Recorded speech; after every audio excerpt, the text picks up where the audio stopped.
सांग गाजे बाबा अमरावती यूनिवर्सिटी के lifelong learning and extension विभाग के अंतर्गत संचालित एमए पाठ्यक्रम को लेकर बड़ा अनियमितता मामला सामने आया है।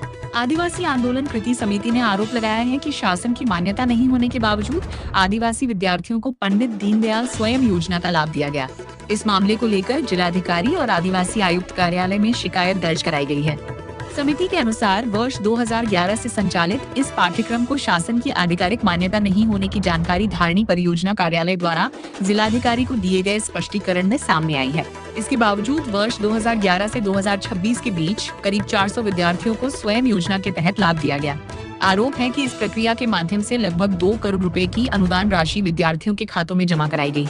बताया गया कि शैक्षणिक सत्र 2025 to 2026 में कुल 44 विद्यार्थियों ने प्रवेश लिया था। इनमें से 15 विद्यार्थियों को योजना का लाभ दिया गया, जबकि 21 विद्यार्थियों को लाभ से वंचित रखा गया।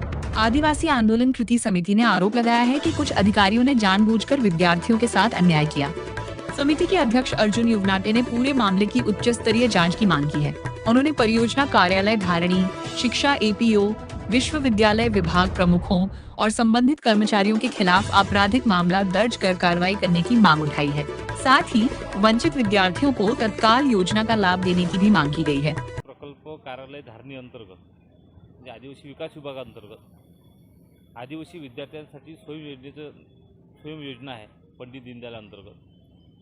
त्या अंतर्गत आदिवासी विद्यार्थ्यांना जो निधी मिळतो शिक्षणासाठी वेगवेगळ्या मान्यता कोर्सला शिक्षणासाठी निधी दिला जातो, परंतु अमरावती विद्यापीठ अंतर्गत लाईफ लर्निंग आणि एक्सटेंशन म्हणून एक कोर्स आहे 2019 पासून सुरू आहे। त्या 2019 पासून सुरू असलेल्या कोर्सला आतापर्यंत प्रकल्प कार्यालय धारणी अंतर्गत म्हणजे एटीसी अंतर्गत विद्यार्थ्यांना अप्रूव्हल देण्यात आले, पैसेसुद्धा देण्यात आले, परंतु विद्यार्थ्यांच्या रोज मागणीनुसार माननीय जिल्हाधिकारी महोदय यांनी त्यांचा खुलासा मागत प्रकल्प अधिकाऱ्याला खुलासा मागितला आणि त्या खुलाशामध्ये असं निदर्शनास आलं का अमरावती विद्यापीठ अंतर्गत लाईफ लर्निंग एक्सटेंशन जो कोर्स आहे त्या कोर्सला शासकीय मान्यता नाही, शासनाकडून कोणती मान्यता नाही असे प्रकल्प अधिकारी यांचं त्या खुलाशामध्ये दिसून आले। परंतु आमचं हे म्हणणं आहे का 2019 पासून तर आज 2025-26 पर्यंत मिनिमम 400 आदिवासी विद्यार्थ्यांनी तिथे शिक्षण घेतलं, डिग्री घेतली, 2 वर्षाचा तो कोर्स आहे आणि कोटी रुपये त्या विद्यार्थ्यावर स्वयं लाभसुद्धा भेटला। परंतु आता माननीय जिल्हाधिकारी महोदय यांनी केलेल्या खुलाशानंतर 21 विद्यार्थ्यांना अजूनपर्यंत अप्रूव्हल मिळालं नाही आणि लाभही मिळत नाही असं या खुलाशामध्ये नमूद करण्यात आलं। आणि प्रकल्प अधिकारी आणि इथले जे काही कर्मचारी असतात ते सांगतात का आम्ही तुम्हाला अप्रूव्हल देऊ शकत नाही आणि तुम्हाला आम्ही निधी देऊ शकत नाही। त्यामुळे आज आम्ही कलेक्टर महोदयांना एक निवेदन दिलेलं आहे का 2019 पासून ते 26 पर्यंत ज्या विद्यार्थ्यांना तुम्ही डीबीटी शासनाची मान्यता नसताना तुम्ही डीबीटी वितरित केली, स्वयं योजनेचा लाभ दिला, अशा विद्यार्थ्यांची रक्कम तुम्ही वसूल करण्यात यावी।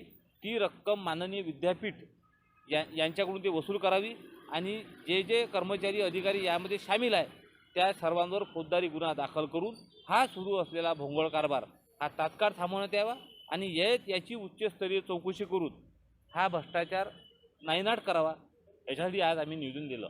यावर कारवाई न झाल्यास समोरचं पाऊल काय? याच्यावर कारवाई न झाल्यास आपल्याला माहीत असेल संभाजीनगरमध्ये मोठ्या प्रमाणात असा 7 कोटीचा भ्रष्टाचार झालेला होता, बोगस विद्यार्थी दाखवून असाच भ्रष्टाचार अमरावती धारणी प्रकल्पामध्ये झालेला आहे असं शासनाला सुद्धा माहीत आहे। परंतु त्यांनी जर कारवाई केली नाही किंवा योग्य ती कारवाई ते करत नसेल तर उद्या कदाचित आम्हाला त्या खुर्चीवर बसणारे जे अधिकारी आहे कर्मचारी आहे यांच्या विरोधात आम्हाला अन्नत्याग आंदोलन करावं लागेल, हे 100% सत्य आहे।